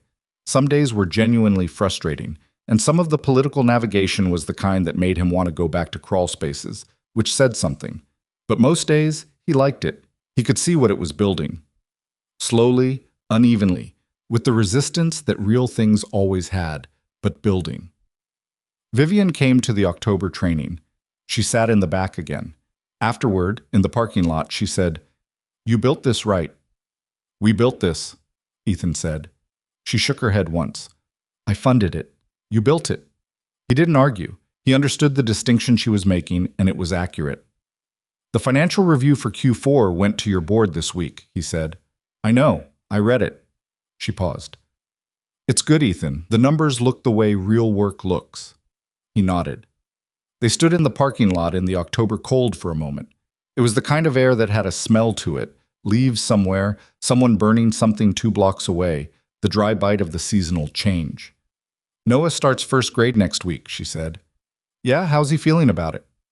"Nervous and excited and trying to pretend he's only excited." A pause. "He made Maisie a paper crane. He's been practicing since March. He wanted to give her something." Ethan looked at her. "How'd it come out?" "The wings are slightly uneven," she said. "Maisie's are too," Ethan said. "She'll appreciate that." Vivian smiled again with the real version. He was getting used to the real version. It still changed her face, but it no longer surprised him. Arthur's pocket watch came home in November, 1 year after the alley. Vivian had had it properly conserved, the tarnish carefully addressed, the glass replaced with period-appropriate material, the mechanism examined by a horologist who determined that it was technically repairable but recommended leaving it as it was. Its hands were stopped at 11:42. That was where they belonged. She gave it to Ethan on a Wednesday afternoon at the Harbor Shield office, with no ceremony and no speech. She just put the small box on his desk. He opened it. The watch looked different from the archive room, cleaner, more itself. The initials on the back were clearly visible, AJR. He picked it up and held it the way he had in the archive, flat in the palm, letting it be heavy. "Thank you," he said. "It was always yours," she said. He put it in his left breast pocket. He'd thought about that deliberately. The left breast pocket. The same pocket Arthur had kept it in, per his grandmother's description. It felt like the right place for it. Not a shrine, not a performance, just the right place. On a Tuesday evening in late November, Ethan and Maisie walked home from her school's winter performance, a 45-minute production involving recorders and a song cycle about seasons that was earnest and slightly chaotic, and exactly what school performances were. Maisie had played a recorder in the second piece. She had hit most of the notes. The walk home was 4 blocks through newly lit streets. Harbor Shield's first capital improvement project had included new lighting on 3 residential blocks in the Kellner corridor, and the city had matched the investment with 2 additional blocks through their own capital budget. The result was streets that were visibly different from a year ago. Not transformed, not a different neighborhood, just better lit. Safer feeling. The kind of change that people who lived there noticed and people who didn't couldn't see. Ethan noticed it every time. Maisie was recounting the performance with the mixture of pride and quality control that characterized her self-assessments. She had hit most of the notes. The third section was rough.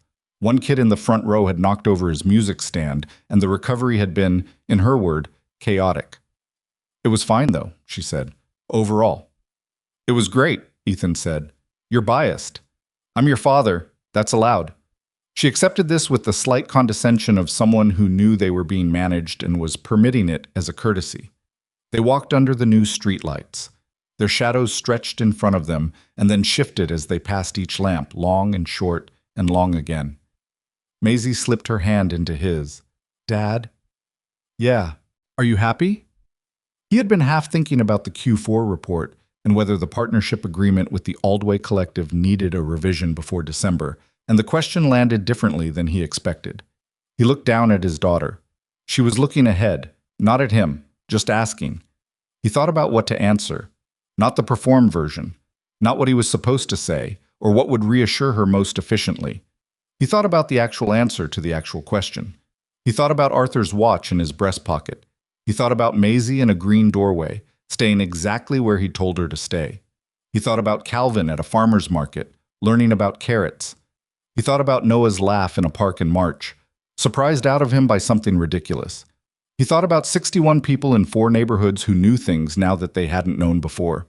He thought about a letter that got returned for a transposed number and sat in a box for 35 years and finally arrived. He thought about an alley and a child and rain. He thought about 4 words on a granite base. He went back in. And then he thought about what it actually meant to be happy, which was not the thing they sold you in advertisements, not the smooth, the resolved, the arrived. It was messier than that and more durable. It was Calvin showing up on Saturdays. It was work that was hard and real. It was a 7-year-old who asked direct questions and expected honest answers. It was carrying a pocket watch that had been found after 35 years because somebody took the time to look. It was the understanding that the best things didn't happen to you. They were built, slowly, by people who kept showing up even when showing up cost something. That was the thing Arthur had known. That was the thing Ethan was still learning every day in ways both large and ordinary. "Yeah," he said. "I think I am." Maisie nodded, satisfied. "Me too," she said. They walked the last block home under the warm lights, their shadows stretching and shifting with each lamp they passed. The night was cold and clear. Somewhere nearby, a window was lit up in the amber way of kitchen lights, and people inside doing the regular things: cooking, talking, being home. Ethan had his daughter's hand in his and his grandfather's watch against his chest, and the work he was doing was real. And the man whose name was now on a granite base in the Callaway District Plaza was no longer forgotten. That was the truth of it. Stripped of anything extra, one man had decided in a burning building in 1987 that he wasn't done yet. He'd made that decision 4 times, and the 4th time it cost him everything, and nobody knew for 37 years, and then somebody went looking, and then a letter got released, and then a name got placed on stone. Courage doesn't always get witnessed. That's the part nobody tells you. It often happens in the dark, in places without cameras, in moments where the only audience is the situation itself and the person deciding how to meet it. Arthur Rourke carried 11 children out of a burning building and died without a single headline. But here was the thing Ethan had come to understand. In the year between an alley in November and a walk home in late autumn, with streetlights overhead and a small hand in his, it still happened. The not being witnessed didn't unmake it. The administrative footnote didn't reduce it.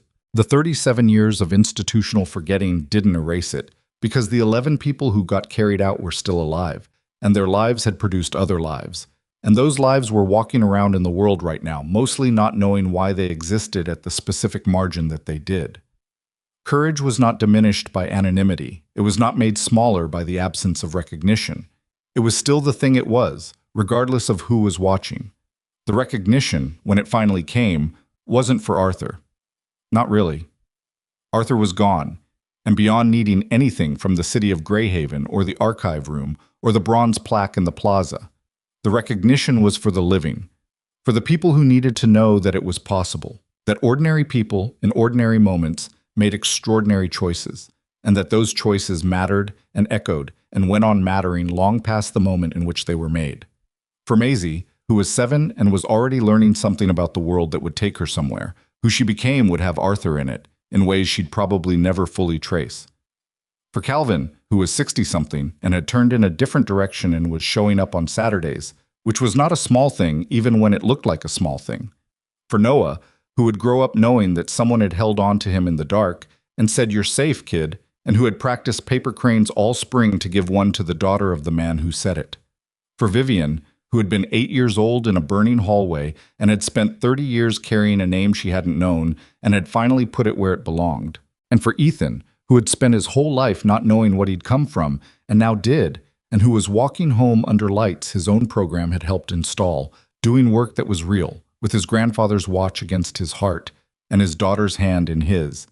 He didn't check the watch. He didn't need to. The time was now, and now was enough. And there was still work to do in the morning, and he was the kind of man who would show up for it. That was the inheritance Arthur James Rourke had left behind.